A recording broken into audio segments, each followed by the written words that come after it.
Praise the Lord. உங்களுக்கு தெரியுமா, நீங்க சந்தோஷமா இருக்கிறதுக்கு ஒரு அபிஷேகம் உண்டு. வேதம் சொல்லுகிறது, நம்மை ஆனந்த தைலத்தினால் அவர் அபிஷேகம் பண்ணுகிறார். ஆம் பிரியமானவர்களே, கர்த்தர் உங்களை சந்தோஷத்தினால் அபிஷேகம் பண்ண விரும்புகிறார். சந்தோஷ தைலத்தினால் அபிஷேகம் பண்ண விரும்புகிறார். இயேசுவுக்கே அந்த அபிஷேகம் தேவையா இருந்தது. இயேசுவும் நம்மை போலதான் இந்த பூமியில வாழ்ந்தார், பாட அனுபவித்தார். பிரச்சனைகள், போராட்டங்கள், சவால்கள் மத்தியில, எத்தனை எதிர்ப்புகள் மத்தியிலும் இயேசுவுக்கே இந்த அபிஷேகம் தேவையா இருந்தது. என்று அவர் துக்கம் நிறைந்தவரும் பாடு அனுபவித்தவருமாய் இருந்தார். எனக்கு பிரியமானவர்களே, வேதம் சொல்லுகிறது, நீர் நீதியை விரும்பி அக்கிரமத்தை வெறுக்கிறீர். ஆதலால் தேவனே, உம்முடைய தேவன் உம்முடைய தோழர்களை பார்க்கிலும் உம்மை ஆனந்த தைலத்தினால் அபிஷேகம் பண்ணினாராம். எனக்கு பிரியமானவர்களே, இயேசுவையே தேவன் இந்த ஆனந்த தைலத்தினால் அபிஷேகம் பண்ணி வைத்திருந்தார். இயேசு எப்படி இந்த அபிஷேகத்தை பெற்றுக்கொண்டார் தெரியுமா? அவர் நீதியை விரும்பி அக்கிரமத்தை வெறுத்தார். பிரியமானவர்களே, நம்ம விரும்பி செய்யறது வேற, கட்டாயத்துக்கு பயந்து செய்யறது வேற.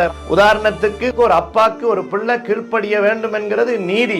ஆனா அந்த பிள்ளை கட்டாயத்துக்காக பயந்து கடமைக்காக கீழ்ப்படுகிறது வேற, அப்பா மேல வச்ச அன்புல கீழ்ப்படுகிறது வேற.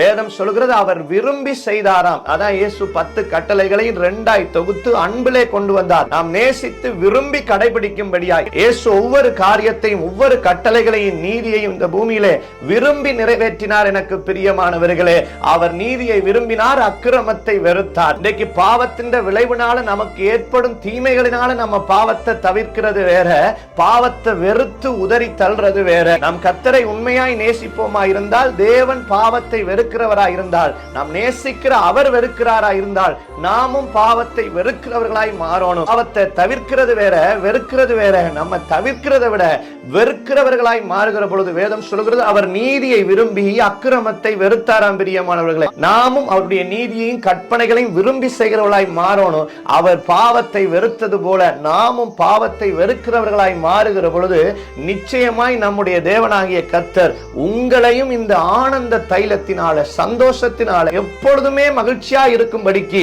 கர்த்தர் உங்களை அந்த அபிஷேகத்தினால் நிரப்புவார். பிரியமானவர்களே, இந்த அபிஷேகம் உங்க வாழ்க்கையில வந்துட்டா, ஒருவேளை பிரச்சனை வராதுன்றது இல்ல, போராட்டம் வராதுன்றது இல்ல, சவால்கள் வராதுன்றது இல்ல, அதன் மத்தியிலும் நீங்க சந்தோஷமா மகிழ்ச்சியா இருப்பீங்க.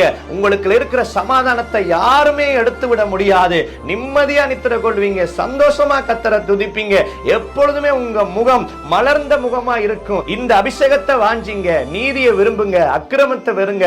கர்த்தருடைய பாதத்தில் அமர்ந்திருந்து கேளுங்க, கர்த்தாவே என்னை ஆனந்த தைலத்தினால் அபிஷேகம் பண்ணுங்க. நிச்சயமாய் கர்த்தர் ஒவ்வொருவரையும் ஆனந்த தைலத்தினாலே அபிஷேகம் பண்ணுவாராக.